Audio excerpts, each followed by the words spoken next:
The shelter closed earlier than it ever had before, and everyone felt uneasy about it, even if no one said so out loud. By mid-afternoon, the sky over Pine Hollow had turned the color of old tin, low and heavy, pressing down on the town with the promise of something serious. Snow had been falling since morning, not the light decorative kind that children love, but thick, deliberate flakes that swallowed sound and softened every edge. The weather radio on the shelter's front desk crackled constantly with warnings, blizzard conditions, impassable roads by nightfall. Power outages likely.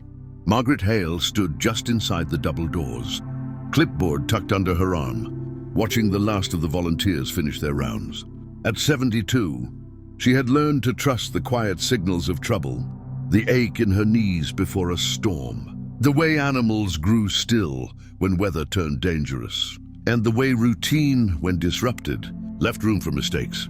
"All right," she said gently, her voice steady despite the wind rattling the windows. "That's everyone. Lock the kennels. Double-check the heaters." The younger volunteers nodded, pulling on coats and hats. One by one, cars rolled out of the lot, tires crunching over ice. Margaret waited until the final taillights vanished into the snowfall before she reached for her own coat. Inside, the shelter was calm. Dogs curled into themselves behind metal gates, some watching her with sleepy eyes, others already dreaming. The cats were tucked into fleece-lined cubbies, tails wrapped tight around their paws. The backup generator hummed, a low, comforting sound. Margaret moved slowly, checking each aisle the way she always did, fingers brushing the latch of every kennel. She counted under her breath, the same way she had for years. Numbers mattered. They kept order. They kept guilt at bay. When she finished, she exhaled, long and careful. "All set," she whispered, mostly to herself. Outside, the wind howled louder now, carrying snow sideways across the parking lot. Margaret stepped into her boots, pulled her scarf up over her chin, and pushed through the front doors. The cold hit her hard, sharp as broken glass. She paused, letting her eyes adjust.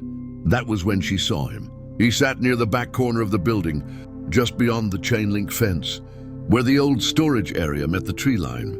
A large German shepherd, broad-chested and thick-coated, his fur already dusted white. He sat perfectly upright, tail curled neatly around his paws. Ears forward. He didn't bark, didn't pace, didn't shiver. He simply sat. Margaret frowned. She was certain every dog had been secured inside. She had checked herself. "Hello," she called, lifting a gloved hand. The dog didn't respond. Snow collected steadily along his back and shoulders, melting slowly into his coat.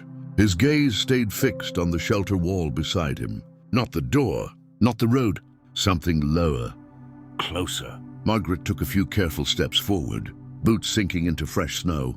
"Come on, boy," she said softly. "You shouldn't be out here."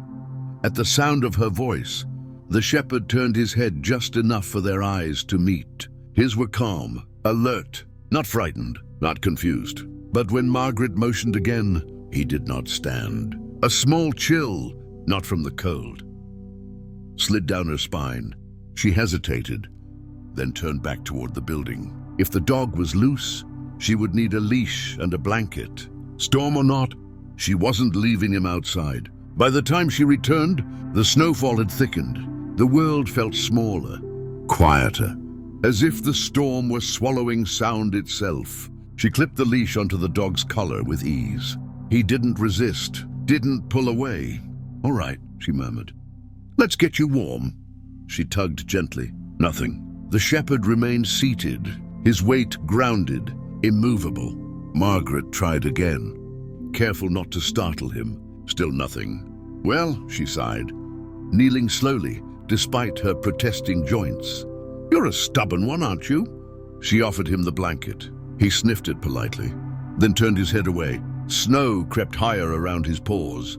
By now, the wind was biting hard enough to sting exposed skin. Margaret knew she couldn't handle this alone. She pulled out her phone, fingers stiff, and called the only number she could think of. Thomas answered on the second ring. "I just left," he said. "What's wrong?" "There's a dog outside," Margaret replied. "A shepherd. He won't come in." There was a pause. "Outside?" That's not right. I know.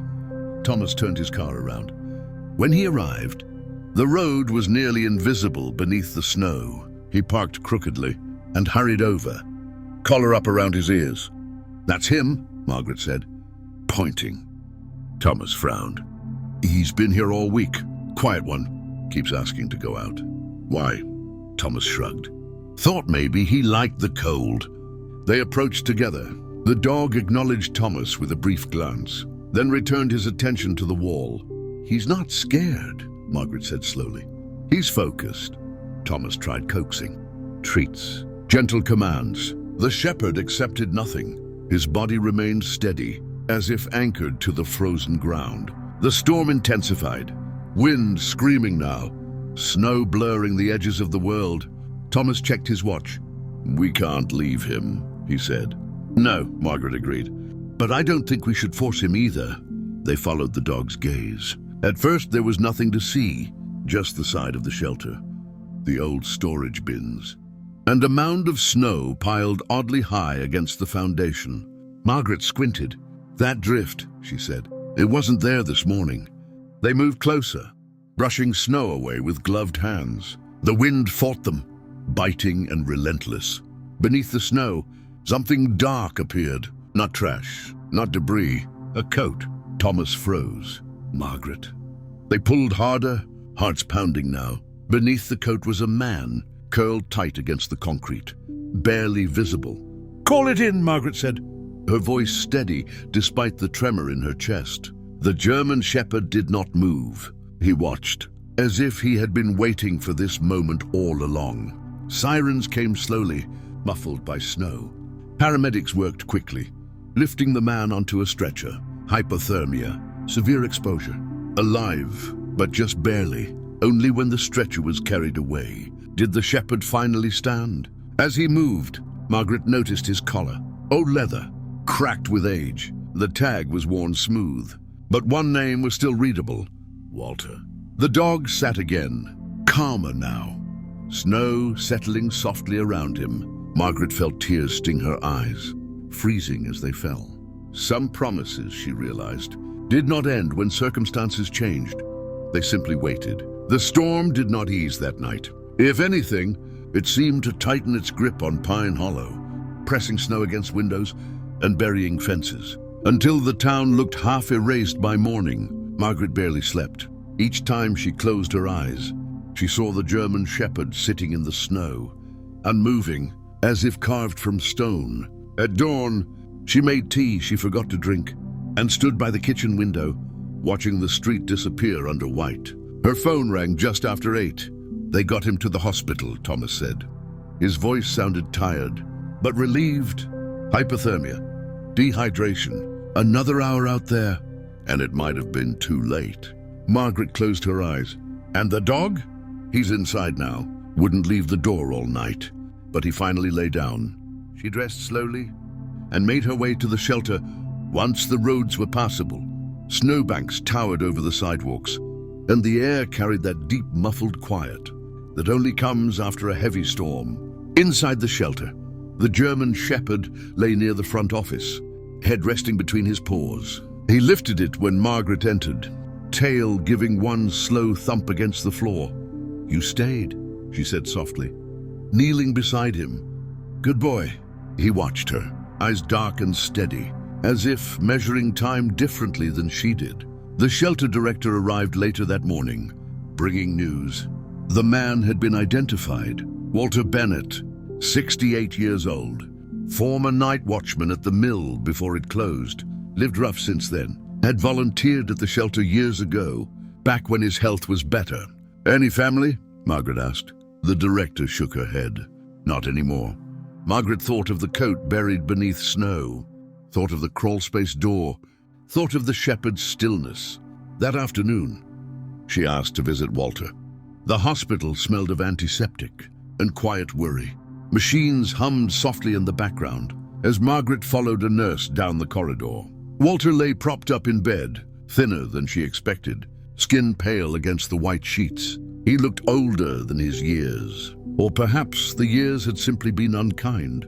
When he opened his eyes and saw her, something flickered there, Recognition, maybe, or surprise. "You're from the shelter," he said hoarsely. "I am," Margaret replied, pulling a chair closer. "I wanted to see how you were doing." He nodded. "Cold still," he said, attempting a smile, "but alive." She hesitated, then said gently, "Your dog wouldn't leave you." Walter's breath caught. His hand tightened around the blanket. "He stayed," he whispered. "I knew he would." Margaret reached into her bag and pulled out a photograph Thomas had found in an old filing cabinet. A younger Walter, broad-shouldered and smiling, standing beside a German shepherd puppy, with ears too big for his head. Walter stared at it for a long time. "That was Keeper," he said. "Before the grey." "Keeper," Margaret repeated. Walter nodded. "I told him once, years ago, if anything ever happened, if I fell asleep somewhere I shouldn't, he was to stay. Keep watch. Never leave." Margaret felt her throat tighten. He kept that promise. Walter closed his eyes. A single tear slid down his temple. "I lost everything else," he said quietly. But not him. Walter remained in the hospital for several days. Each morning, Margaret stopped by the shelter first. Keeper waited near the gate, rising when he heard her footsteps, then settling again, as if content simply knowing someone had come. He ate when she brought food, drank water, but his attention never strayed far from the door. "He's waiting," Thomas said one afternoon. "Yes," Margaret replied. "He always was." When Walter was discharged, arrangements had been made. Small assisted housing not far from town. Nothing fancy. Warm. Safe. The shelter staff gathered quietly. As the van arrived, snow drifted lazily now, the storm's anger spent. Margaret stood near the fence, hands folded, heart full in a way she hadn't expected. Walter stepped out slowly, leaning on a cane. Keeper saw him immediately. The shepherd rose, tail low but wagging, and walked forward with calm certainty. He stopped a foot away, waiting. Walter knelt with effort, ignoring protests from his knees, and rested his forehead against the dog's. "You did good," he murmured. "You did real good." Keeper pressed closer, finally allowing himself to lean. As if the long watch was over, Margaret turned away, tears blurring her vision. Some love, she thought, was not loud. It didn't beg for attention or praise. It simply stayed. Walter and Keeper left together that day. The shelter felt quieter afterward, as if something essential had passed through and moved on. Winter continued, but it no longer felt so heavy. Weeks later, Margaret walked the grounds during another snowfall. Near the back corner of the building, snow gathered again in soft drifts. She paused there, listening to the hush. For a moment, she imagined she saw him, sitting patiently, eyes forward, keeping watch. She smiled, pulled her scarf tighter, and whispered into the cold. All promises kept.